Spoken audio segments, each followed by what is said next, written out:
Museo ng Nayon. Ayan. Wow.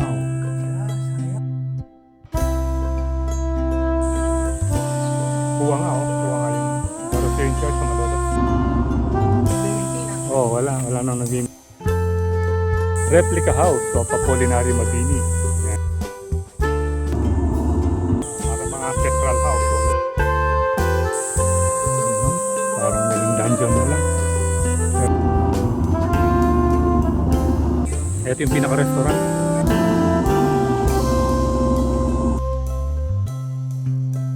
Yan, no?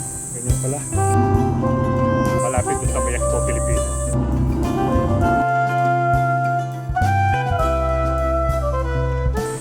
Chapel of the Holy Child.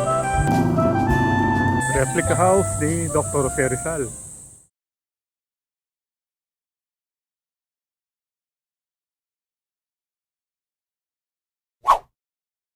Okay, so good day Kabalan. It's a Saturday morning and today meron tayong ride. So unexpected ride na naman at pupunta tayo sa may Tarlac. Oops, naipit tayo rito. Bali ano lang naman to eh, anong tawag doon? Budol ride ba? Oh, budol ride. Kasi, kasi ano ito eh, walang kaplano-plano. Basta naisipan natin mag-ride, magra-ride tayo. So for today's episode, ay pupunta tayo sa bayan ng San Jose Tarlac. Yan. So, medyo matagal na rin nung uli tayong nag-ride doon. Pupuntahan natin yung pupuntahan natin yung magandang pasyalan doon na nakita natin sa mga vlog. Yung Chocolate Hills. Yan. Yun yung matatagpuan doon sa San Jose Tarlac, sa mga kabundukan doon. Hindi ito yung usual na nakikita natin Chocolate Hill doon sa may Mayantok. Bali, may ano pa ito eh. Meron pang trail to, papasok. Ayan. So after that, kung medyo maga pa, may time pa, maliligo tayo sa ilog. Either pupunta tayo doon sa may Nambalan o doon sa may isa pang ilog yung natatandaan nyo yung pinuntahan natin no, nung naglabney tayo yung banda doon sa may flood control baka yun yung pupuntahan natin. So magkita-kita tayo doon and meanwhile enjoy nyo muna yung tanawin dito. Okay, so try natin ito, makakasama natin si The Trinity. Ayun, gusto nung bumangking, wala pa man, straight pa yung daan. Mamaya ka na bumangking, magsasama ka. Hindi pwede dyan, mahuli ka dyan. Sige, mag-wave-wave ka muna. Yun o, Swiss Hotel. Laki o, sabi niya yung 100 word. Kailan kaya tayo makakapunta dyan? Nayon sa Pilipino. Nanggaon tagin. Yan. Pupunta daw tayo dito, sabi niya no.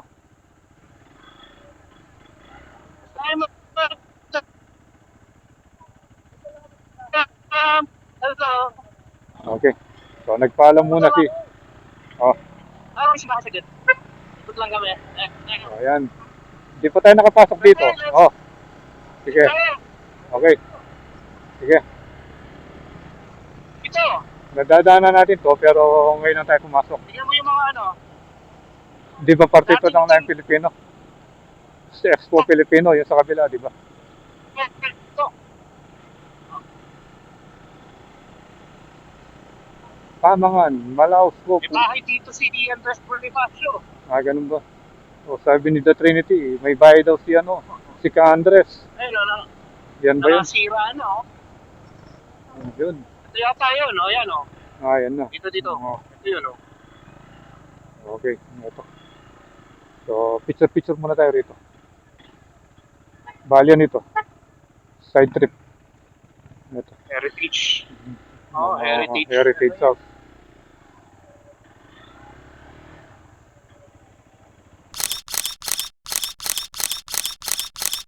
So, hindi pa man tayo nakakalayo sa ating pupuntahan. Meron na tayong side trip. Kasi napadaan tayo dun sa may sa may southern part ng Clark, and then malapit dun sa may Expo Filipino. At sinamahan tayo, tinuro ni The Trinity, yan no. Ito pala yung Nayong Pilipino. Bahay ni Andres Oh. Bonifacio yan. So yung nasa likuran natin, parang mga ancestral house, so yung mga sinaunang bahay. So first time natin nakarating dito. Ang dami namang bahay ni Andres Bonifacio. Culinary Mabini Ah, so ito meron din dito. Yan, kaya lang medyo parang nagano na. Kulang na sa maintenance. Ito, replica house of Apolinary Mabini. Yan. Yan pala yung Kaya lang parang inanay na Wala na. Kinay na ng anay. Tignan nyo. Wala nang nagme-maintain actually. Wala nang nag-maintain. Inubos na ng anay. Pero siguro nung kasagsagan ng ito, maganda rito. Maganda rito. Meron pa silang parang stage yan, no? And then dito, replica house ni Dr. Jose Rizal. Replica. Ayan. Ayan, sige, pasok ka. Tingnan natin. Ayan, replica house of Dr. Jose Rizal. Ayan, ganyan pala. Ayun, wala nang rito. Wala nang mga gamit. Parang nagmistulang na lang. Nagmistulang bodega. Yung lugar. Kaso nga, siyempre malaki yung maintenance nito. Isipin mo kung gaano kalawak. Pero wala tayong idea kung gaano kalaki. At ito naman yung Philippine Money Museum. Tignan nyo yung pagkakagawa niyan. Parang parang yung sa ito. Parang yung sa... Ano ba tawag dun? Hindi, parang hindi natapos. Ayun, magkikisami na sana sila. Parang hindi siya natapos. Ito? Parang yung sa sa Las Casas, yung sa may Bagak. Yung mga kaya lang doon yun properly maintained yun, talagang merong budget yun. Pamangan Kindulang. At ito naman yung simbahan. Siyempre kasama natin naligaw na naman ito. Naligaw siya. Ito yung pinaka-restaurant. Replica ng Holy Child. Replica ng Chapel of Holy Child. Amen. Tapos dito, parang ito ano bang tawag dito? Clubhouse? Yan. Replica ng Baroswine Church pala. Ito. Yan. Yan. Chapel of the Holy Child. Ayun yung pangalan. Replica ito ng Baroswine Church, yung sa Malolos. Okay. Pero yung pangalan niya ngayon, Church of the Holy Child yata. Ang ganda niya, no? Then, Pag na dito, parang, ewan ko kung ito operational na. Meron palang ganyan dito, no? Ito pala yung Nayong Pilipino. Ito ba? Nayong Pilipino? Okay. Ayun,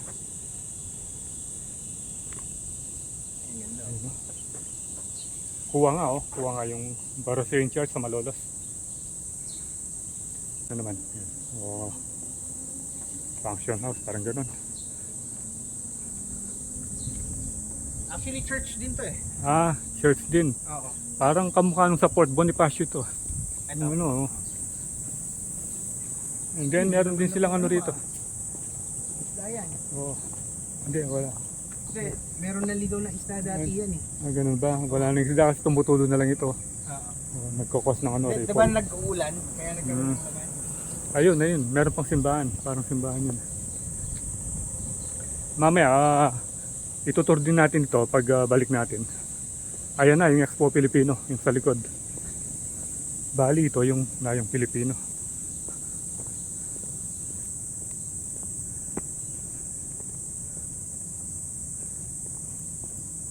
Ito, ano pang meron dito?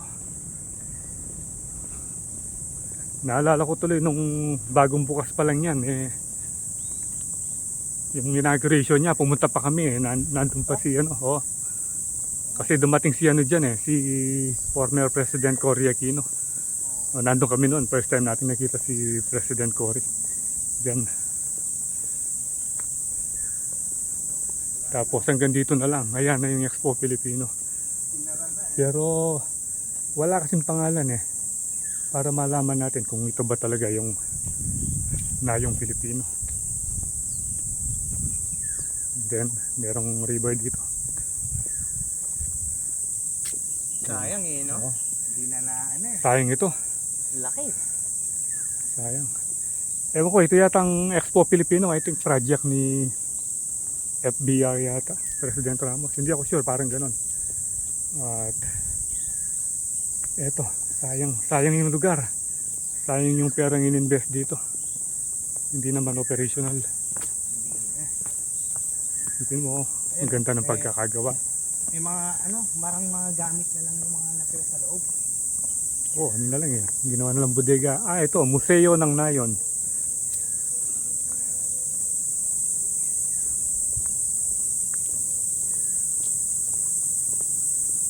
Ginawa na lang bodega Ito, church ito. Cooperación Española. Yun parang naging dungeon na lang.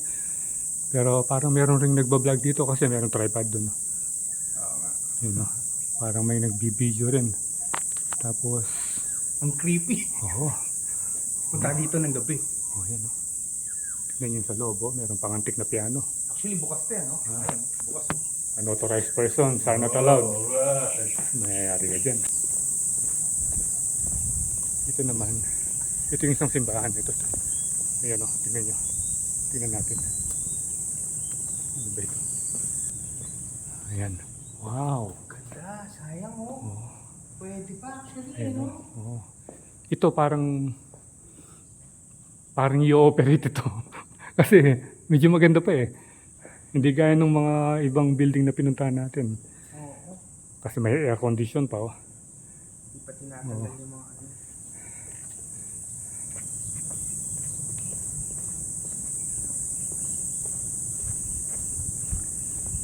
So yung boundary niya, yun yung pinaka-entrance I think. And then hanggang dun sa likuran siguro nung kulay orange na building na yun. Nakabakod na dun And then hanggang dun sa pinag-park nating motor. Parang ganun siya kalaki. Sayang lang, sayang yung rito. Sayang yung lugar, maganda pa naman. Pero hindi nagagamit isa rin sana itong tourist spot dito sa may loob ng Clark. nalalaglag ng mga